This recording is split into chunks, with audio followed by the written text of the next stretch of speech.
मैं रीना आपके अपने चैनल रीना किचन रेसिपी हम लोग में स्वागत करती हूँ। तो रविवार सूर्य देव की व्रत कथा। एक बुढ़िया माई थी। उनका एक बहुत ही सरल सा नियम था कि प्रति रविवार को सवेरे ही स्नान आदि कर पड़ोसन की गाय के गोबर से घर को लिपकर फिर भोजन तैयार कर भगवान को भोग लगा स्वयं भोजन करती थी। ऐसा व्रत करने से उसका घर धन धान्य आनंद से पूर्ण था। इस तरह कुछ दिन बीत जाने पर उसकी पड़ोसन विचार करने लगी कि ये वृद्धा सर्वदा मेरी गौ का गोबर ले जाती, इसलिए वह अपनी गाय को घर के भीतर बांधने लगी। बुढ़िया को गोबर न मिलने से रविवार के दिन वह अपने घर को न लिप सकी, इसलिए उसने न तो भोजन बनाया न भोजन लगाया। स्वयं ही उसने भोजन नहीं किया। इस प्रकार उसने निराहार व्रत किया। रात हो गई, वह भूखी ही सो गई। रात में भगवान ने उसे स्वप्न में दर्शन दिए और भोजन न बनाने और भोग न लगाने का कारण पूछा। बुढ़िया माई ने कहा कि आज मुझे घर लिपने के लिए गाय का गोबर नहीं मिला, जिससे हमारा घर शुद्ध नहीं हुआ, जिससे मैंने खाना भी नहीं बना पाई हूँ, न ही आपको भोग लगा पाई। तब भगवान ने कहा कि हे माता, हम तुमको ऐसी गाय देते हैं जिससे सभी इच्छाएं पूर्ण होती है, क्योंकि तुम हमेशा रविवार को गाय के गोबर से घर लीप कर भोजन बनाकर मेरा भोग लगाकर खुद भोजन करती हो। इससे मैं खुद खुश होकर तुमको यह वरदान देता हूँ, अंत समय में मोक्ष देता हूँ। और स्वप्न में ऐसा वरदान देकर भगवान अंतर्धान हो गए। जब वृद्धा की आँख खुली तो वह देखती है कि आंगन में एक अति सुंदर गाय और बछड़ा बंधे हुए हैं।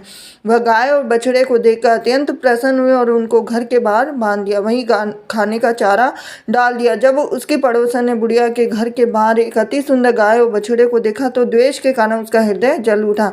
जब उसने देखा कि गाय ने सोने का गोबर किया है तो वह उस गाय के गोबर ले गई और अपनी गाय का गोबर उसकी जगह रख दिया। वह नित्य प्रति ऐसा करती रही और सीधी सादी बुढ़िया को इसकी खबर नहीं हुई। तब सर्वव्यापी ईश्वर ने सोचा कि चालाक पड़ोसन के कर्म से बुढ़िया ठगी जा रही है, तो भगवान ने संध्या के समय अपनी माया से बड़े जोर की आंधी चला दी। तो बुढ़िया ने अंधेरी के भय से अपने गाय को घर के भीतर बांध दिया और प्रातः उठकर जब वृद्धा ने देखा कि गाय ने सोने का गोबर दिया है तो उसके आश्चर्य की सीमा न रही। वह प्रतिदिन गाय को घर के भीतर बांधने लगी। उधर पड़ोसन ने देखा कि बुढ़िया गौ को घर के भीतर बांधने लगी है और उसका सोने का गोबर उठाने का दांव नहीं चलता, तो वह ईर्ष्या से जल उठी। कुछ उपाय न देख उसने उस देश के राजा की सभा में जाकर कहा, महाराज, मेरे पड़ोस में एक वृद्धा के पास ऐसी गाय है जो आप जैसे राजाओं के लिए प्रजा पालन कीजिए। तब वह वृद्धा इतने सोने का क्या करेगी, तो राजा ने यह बात सुन अपने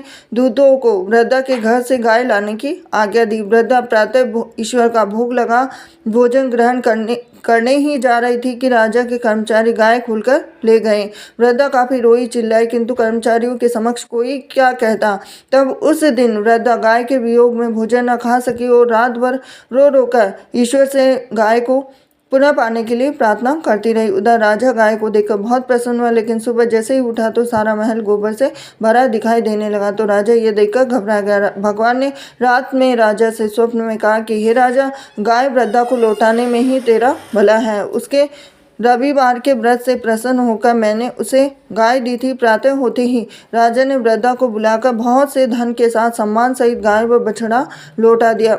उसके पड़ोसन को बुलाकर उचित दंड दिया गया और इतना करने के बाद राजा के महल से गंदगी दूर हो गई। उसी दिन से राजा ने नगर निवासियों को आदेश दिया कि राज्य की तथा अपनी समस्त मनोकामनाओं की पूर्ति के लिए रविवार को व्रत करो। व्रत करने से नगर के सभी लोग जीवन सुखी से व्यतीत करने लगे। कोई भी बीमारी, प्रकृति का प्रकोप उस नगर पर नहीं होता। सारी प्रजा सुख से रहने लगी।